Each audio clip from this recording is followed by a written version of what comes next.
দেখি দেখি দেখি দেখি আর দেখি আমার মাথা তোর সত্যিই মাথা খারাপ। 950 টাকা দিয়ে চকলেট নিচ্ছে আর এদিকে বলছে 650। কি মিথ্যে কথা বলছে? হ্যাঁ 950 টাকার চকলেট বলো তো। দুবাই যেতে এখন কত টাকা খরচা হবে বলতো? তার থেকে চকলেট হয়ে গেল। দুবাই যাওয়ার বদলে ও ওই জন্য এখান থেকে 950 টাকার চকলেট নিয়েছে। মানে কি বলবো, ছি ছি ছি ছি, আমার তো এরকম চকলেট দরকার নেই।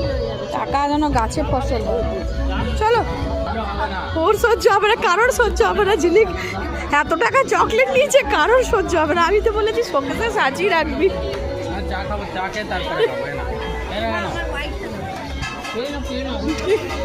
আমি তো দিলেও খাবো না, পেটে শোকেসে সাজিয়ে রাখবো। আমি এখন খাবোই না, পরে খাবো, ছাড়। 950 টাকা চকলেট, এই কটা পিস।